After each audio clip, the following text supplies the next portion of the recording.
Hi everyone, my name is Natalie Ledwell and this is The Inspiration Show.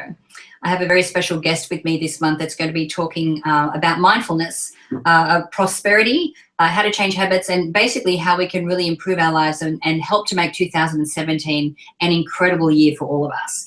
But before I get into introducing my guest today and all of his story and content that he has to share, I just want to remind you that if you are watching this Inspiration Show on YouTube, don't forget to click the link after the show so that you can take my 30-second quiz to figure out what is blocking you from success. So we can clear that for you and get your 2017 to be more amazing than ever. And of course, if you're watching this online, don't forget to leave your email so we can send you the Manifesting with the Masters video e-course. So please welcome my guest today, Mr. Dawa Tarchin Phillips. How are you, Dawa? Good. Hi, Natalie. Good to join you. Hi. Happy New Year. Yeah, same to you. Same to you. Now, like I said, we have more of a spiritual slant on what we're going to be talking about today. But what I love about what we'll be talking about is how spirituality actually permeates and works in cohesion with all of our things, like, you know, how we want to change habits and create prosperity and do all those conscious kind of activities, which is so cool. But before we get into all of that, why don't you just share a little bit about your story and how you got into doing this amazing work? Well, myself, mindfulness and awareness training has been one of the most transformative practices and discoveries in my life since my early 20s. I've been practicing now for about 25 years myself, and it's really allowed me to understand where I'm coming from, why I'm here, and where I'm going, and why that matters. And I think those are questions that a lot of people are having increasingly, given the fact that we live in such turbulent times where it is so, let's say, unclear just by looking around you to figure out what to use as a guidance system for a happy, successful, meaningful life. So there's a switch that's happening where people are paying attention a little bit more about what's inside of them and how what's inside of them can be part of a guidance system that will help them direct themselves towards a life that actually to them personally feels fulfilling, meaningful, and impactful. And so mindfulness is getting a lot of attention for two reasons. One, because it's actually an evidence-based practice. I'm director of education at a research center here in UC Santa Barbara that we've founded, and where we are actually looking into these contemplative approaches and looking what is the science behind them and how, in fact, do these practices help us change habits, release limiting beliefs, adapt successful perspectives and worldviews and mindsets and paradigms that actually can lead us into a different reality, into the experience of a different life altogether, where we experience a world that works more often than not. And so from my perspective and in my experience, mindfulness and awareness practices are key because the tools that we have to change our lives are our thoughts, our attitudes, what we imagine, our words, and our actions. And so without exceptions, these 5 tools happen in the present moment. And if we're not here, we actually give up all control over our life and all our capacity to self-direct and to change things. No, and I love how you're talking about the science. You know, we also, at My Movies, do a lot of work with Dr. Joe Dispenza and Dr. Jeffrey Fannin, where we're brain mapping people as they're watching My Movies and visualizing and meditating and so forth. So there is a lot of science now that that shows that, you know, how these concepts that we talk about when it comes to mindfulness or law of attraction or whatever that is, how we can measure what's physiologically happening, but then also measure what's happening and the results that are happening in the world around us.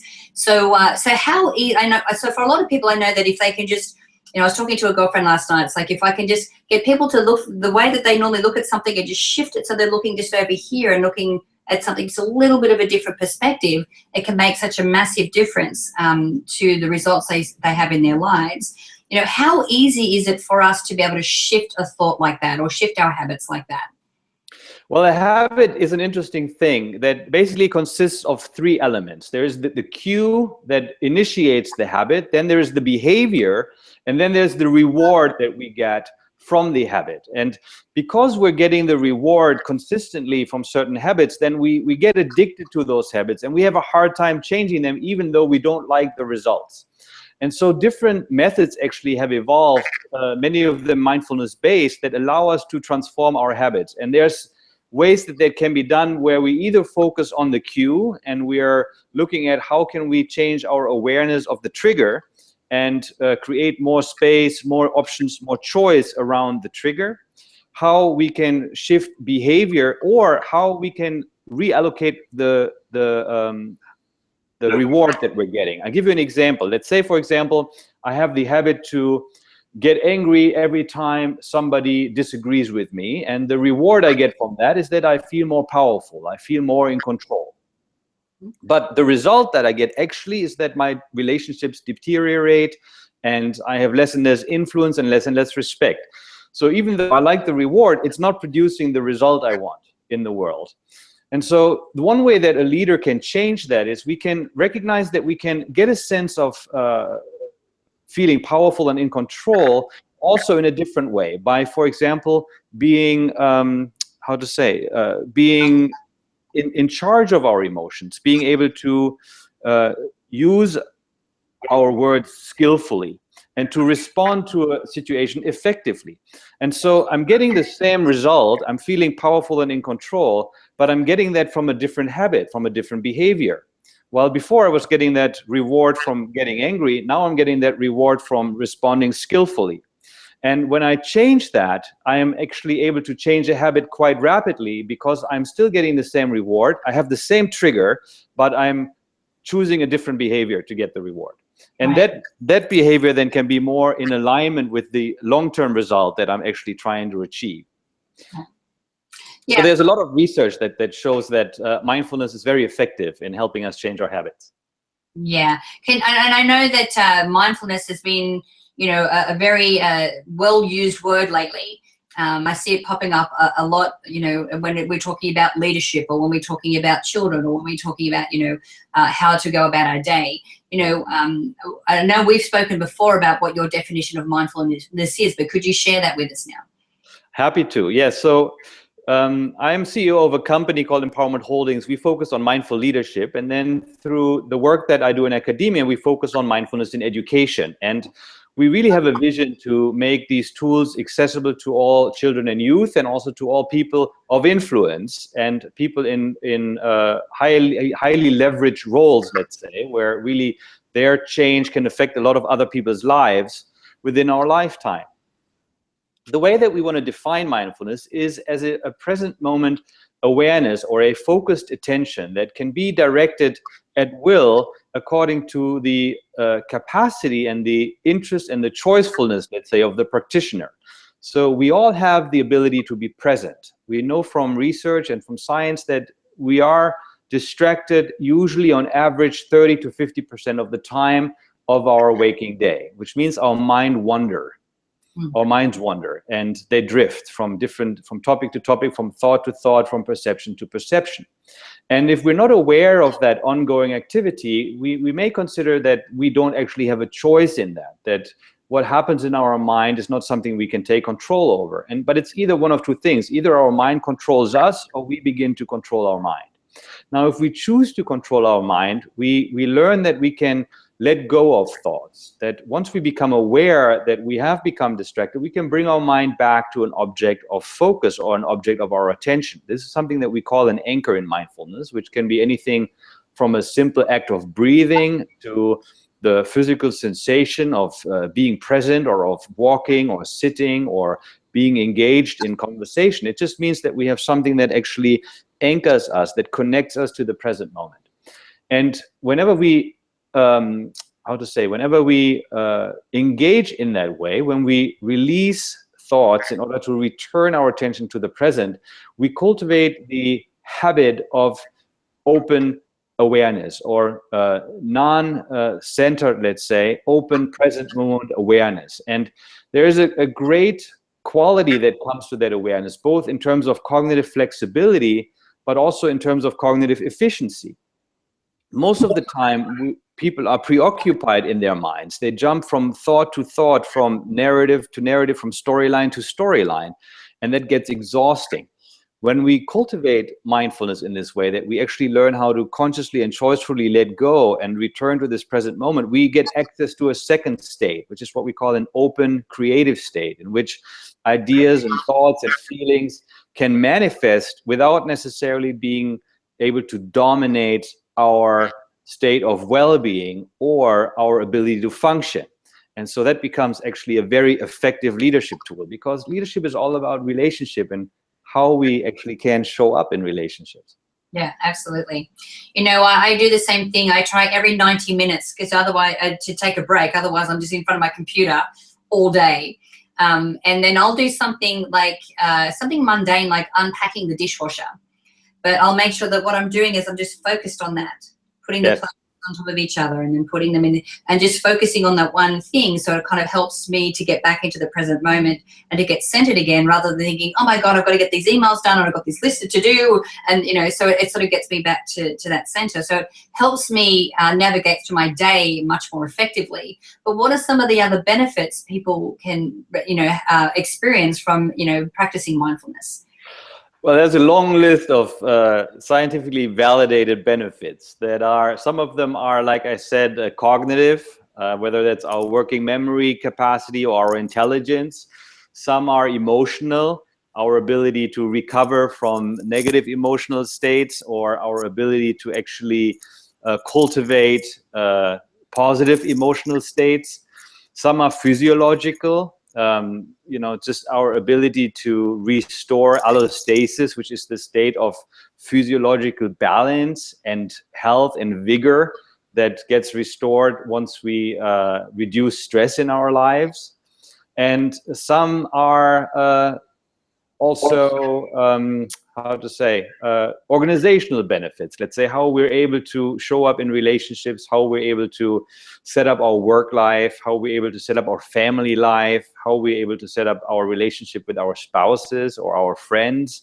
So there is a number of benefits that come from that have all now been validated. Over the last 25 years, scientific research in mindfulness actually has multiplied 1,000-fold. So every year now, over 1,000 studies are being published on the scientific benefits of mindfulness and meditative techniques.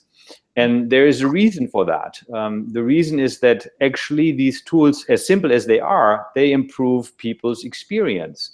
They allow them to stay more focused and actually get better results in life, but they also restore well-being. Like when you said, you know, I focus on one thing and suddenly I begin to reconnect with my own life, with my own presence, with the things I see around me, a sense of beauty, a sense of aliveness, a sense of connection. And it's so simple and it doesn't cost anything. Exactly. And I know, and how often, I mean, especially now we're you know, going into a new year, you know, you look at last year and go, whoa, that went past so fast. You know, we always seem to have that, you know, the years are going faster.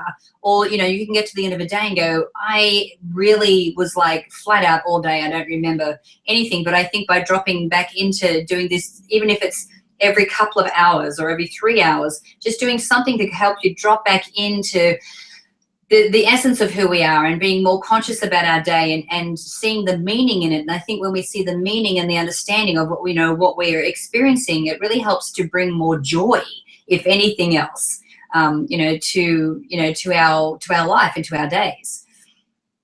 Yeah, and we can make joy a choice. You know, oftentimes people think that they are struggling or miserable because they have to be. But in fact, once we become present, we can actually notice that we have choice. We have choice in the way that we think about things. We have choice in the way that we cultivate attitudes and emotional states and emotional responses to events. And so part of the benefit of this choice of mindfulness is that it actually brings more choice into our life so that we can choose joy. Yeah. And rather than finding it occasionally. Yeah, and choose how we respond to different situations. And you know, like you were saying before, we can either choose to be, you know, angry, or we can make this other choice. And this is what mindfulness helps us do, like really figure out, well, if this is something that I don't like, then what is it that I do like? And then, you know, by just even taking a breath before that moment shows up, giving ourselves a moment to make a choice on how we choose to show up in that moment, which I think is super powerful. Yeah, go ahead. Just to add one thing, maybe, you know, we know that underlying all of our behavior is consciousness, and the awareness that we have and the choices we make within that awareness. And the results that we see in the world come from the behavior, but behavior is rooted in consciousness. And I think what a lot of people don't realize is that they are completely free to cultivate different states of consciousness. They don't need permission from anyone. They don't need, no one can keep them from changing their state of mind if they want to. It is ultimate freedom. Yeah. And so I think a lot of people are just beginning to grasp that this is something revolutionary that will affect all areas of society as this understanding begins to spread throughout the world. Yeah. Now, I know that you're doing a lot of work with children and with leaders of industry and corporations, but I know that you have a global summit coming up that I wanted to just touch on that before we go, because you've brought together some incredible thought leaders and you know, like I said, the people from all different types of walks of life. So tell us a little bit about, you know, why you put the summit together and what people can expect if they join. Yes, the event is taking place from March 1st to March 10th. It's an event that I'm co-founding with Eric Forbes, who actually is one of the founders of the Mindful Leadership Summit in Washington, D.C. that happens every year. And this is the first global mindful leadership online training event that's ever been put on. And it's called the Mindful Leadership Online Training Conference. It's happening from March 1st to March 10th. And as part of the conference, over 25 of the world's leading mindfulness experts, mindfulness teachers, mindful leaders, and also researchers and educators in this field actually are coming together to share their wisdom, share their expertise, and also share their personal stories about how they've come in contact with these transformative tools, how they've empowered themselves with these tools, and how they are actually now operating from a different paradigm, from a different sense of personal empowerment and emotional and also social clarity, let's say, and how they're able to have an impact in the world using these tools. We have US congressmen participating. We have some of the top online entrepreneurs and online marketers who've adopted mindfulness practices participating. But we also have some of the top meditation teachers in the world. So it's going to be an exciting summit. And the wonderful thing about doing it online is that actually people from around the world will be able to join it and will be able to hear these stories and learn these tools and have important takeaways to improve the results in their own life. Yeah, I know, it's so exciting. And guys, for you to register for this event, if you're watching this online, all you need to do is click the banner to the side of this video, and it'll take you straight through to Dawa's page so that you can register for that event. And obviously, if you're watching this on the app, you can actually click the banner underneath. And it's free to register. Is that right, Dawa? It is completely free to register, and you can experience all the content of the summit for free. Now, if you like to own the content, to work with it on your own, in your own time, there is an ability to purchase all the content, all the videos, all the transcripts, all the audios, all the bonuses. But as our guest, you can go through the entire experience and actually consume and benefit from all the content completely for free. Awesome, awesome. Well, thank you, Dawa, for joining us. And like I said, guys, just click on the banner to the side underneath so you can register for that event for free. It is a mind-expanding experience. And like Dawa said, he's brought so many different types of people together to be able to, you know, really talk about their experience of how mindfulness shows up in their business, in their life, that you can also apply yourself. So thanks again, Dawa, for joining us today. It's always a pleasure talking to you, darling. Here's the promise. You're not going to be the same after you watch this summit. I promise you that. Okay. Right. So guys, I encourage you to share this video. You can do that by clicking the Facebook and the Twitter share buttons on this page. Don't forget, after you've watched the show and after you've registered for Dawa's Tele Summit, make sure that you do the 30-second quiz if you're watching this on YouTube so we can clear those blocks that are holding you back.